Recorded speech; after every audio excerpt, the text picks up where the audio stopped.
Assalamualaikum dan salam sejahtera. Saya Nur Khalidah binti Muhammad Zain dari PISMP Bahasa Melayu ambilan Jun 2020 yang berangka giliran 20203123400030. Kali ini saya akan melakukan ujian pertolongan cemas. Jadi pertolongan cemas ini akan diberikan kepada seseorang yang mengalami kecederaan dalam suatu kemalangan atau sakit secara tiba-tiba. Jadi pertolongan cemas ini boleh dikatakan sebagai bantuan awal sebelum kedatangan doktor, ambulan atau sebagainya ke tempat kejadian. Jadi pertolongan cemas ini penting untuk menyelamatkan nyawa mangsa dan mengelakkan kecederaan mangsa menjadi lebih teruk. Jadi dalam video ini saya akan melakukan pertolongan cemas pada anggota tangan mangsa, kepala mangsa dan pertolongan cemas yang menggunakan teknik DRABC. Jadi sebelum melakukan pertolongan cemas tersebut, misalnya untuk pertolongan balutan pada tangan dan balutan pada kepala, pastikan alat yang digunakan adalah bersih, tangan petolong cemas itu juga bersih, tempat untuk membuat pertolongan cemas juga bersih, dan memastikan balutan atau bebat yang dilakukan adalah kemas dan selesa. Baiklah, untuk pertolongan cemas yang pertama ialah pertolongan membalut tangan mangsa yang patah. Jadi saksikan video tersebut untuk melihat teknik atau proses untuk membalut tangan mangsa yang patah. Jom kita saksikannya. Assalamualaikum dan salam sejahtera. Saya Nur Khalidah binti Muhammad Zain dari PISMP Bahasa Melayu ambilan Jun 2020 yang berangka giliran 20203123400030. Baiklah, untuk pertolongan cemas yang pertama ialah untuk membantu mangsa yang mengalami cedera pada bahagian tangan. Jadi pembalut yang digunakan untuk merawat mangsa tersebut adalah dengan menggunakan kain anduh bersegi tiga. Jadi teknik untuk merawat mangsa yang patah tangan adalah seperti berikut. Langkah yang pertama, letakkan hujung kain anduh di atas bahu sebelah kiri atau sebelah kanan mangsa.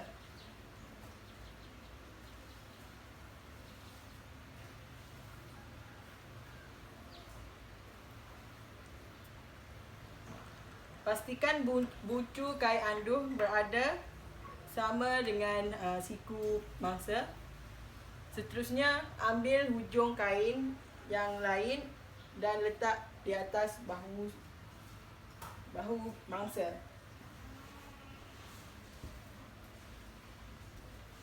Seterusnya, kedua-dua hujung kain tersebut akan diikat di atas bahu mangsa dengan menggunakan ikatan buku sila.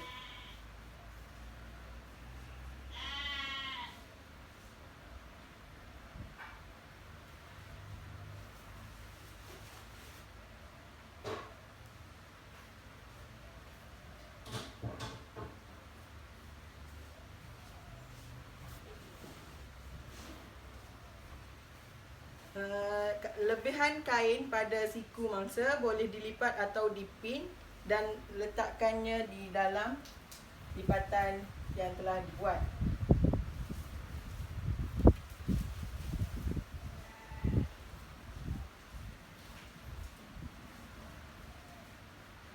Dan untuk maklumat tambahan, pastikan balutan yang dibuat adalah kemas dan kain yang digunakan adalah bersih supaya dapat mengelakkan kecederaan yang lain kepada anggota tangan mangsa yang telah cedera.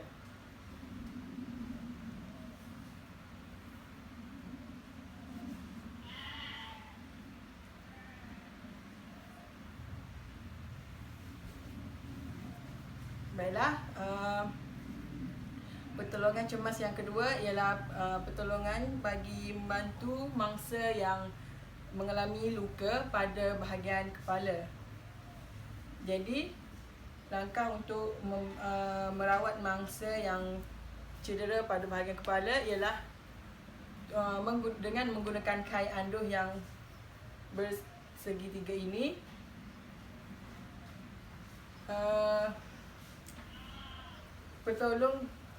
Petolong cemas perlu melipat bahagian atas supaya kelihatan lebih kemas.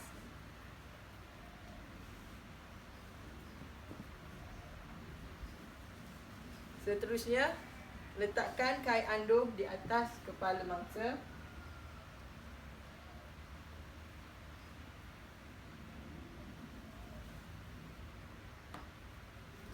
Dan ikat secara buku sila di bahagian belakang dan hadapan kepala mangsa.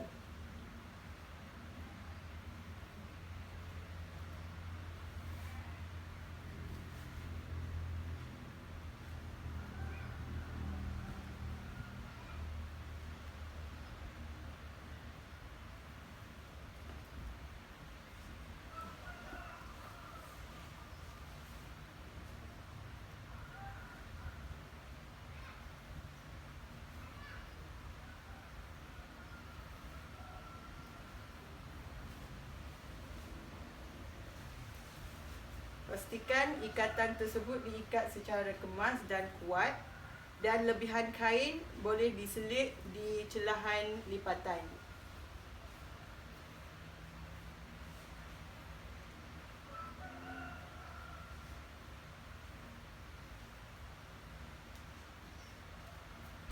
Untuk lebihan kain pada bahagian belakang boleh dilipat dan diselit pada celahan lipatan tersebut.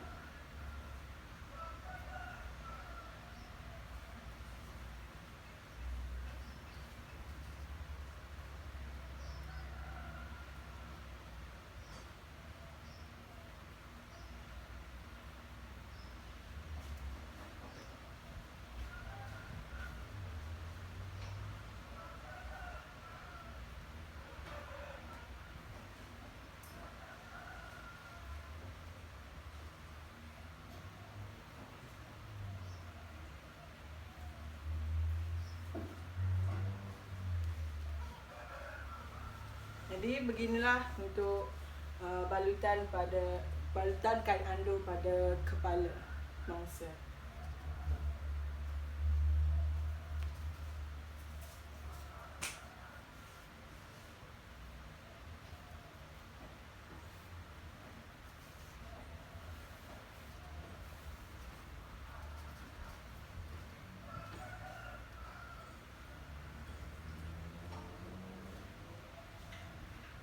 Baiklah, pertolongan cemas yang ketiga ialah melakukan CPR pada mangsa yang mengalami kecederaan dalam suatu kemalangan atau sakit secara tiba-tiba. Jadi untuk video kali ini saya akan melakukan CPR bagi membantu mangsa yang mengalami kecederaan dalam suatu kemalangan.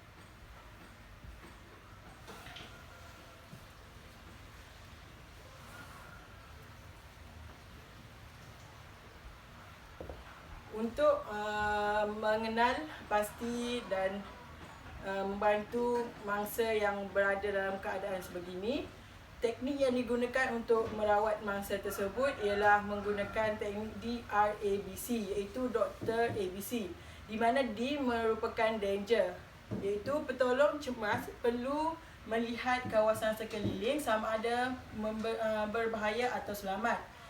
Sekiranya kawasan tersebut adalah bahaya untuk mangsa, alihkan bahaya tersebut dari mangsa atau alihkan mangsa dari bahaya.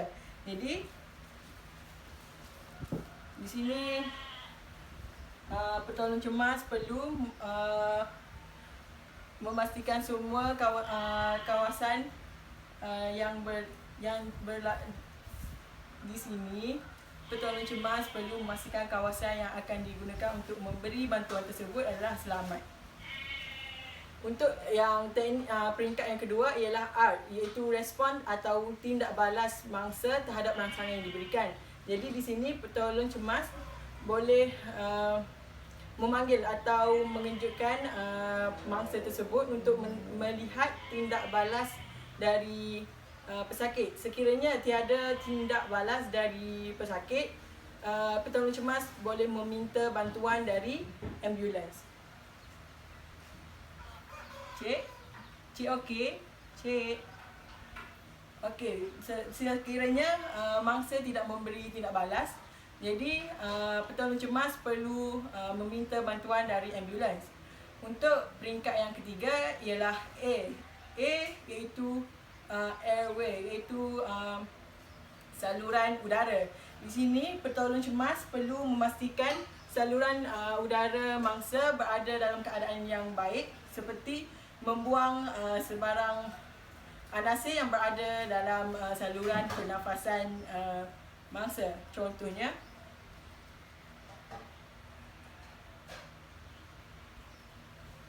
baiklah, untuk peringkat yang keempat iaitu B, breathing atau pernafasan.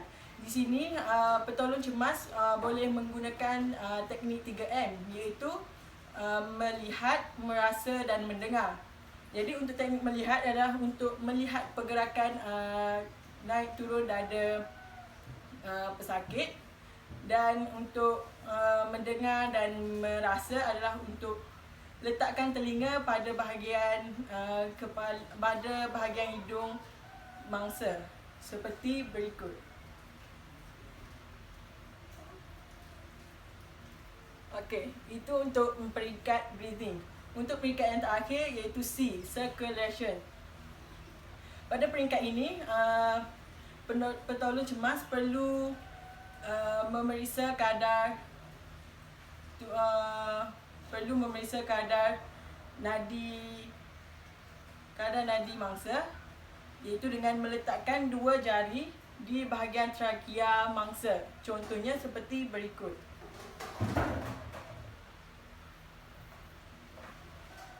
Sekiranya tiada nadi, maka tiadalah denyutan, dan sekiranya ada nadi, maka adalah denyutan. Jadi sekiranya tiada nadi, tiada denyutan atau tiada nadi, petolong cemas boleh memberikan bantuan hembusan sebanyak 2 kali. Baiklah, itu sahaja untuk ujian pertolongan cemas pada kali ini. Sekian, terima kasih.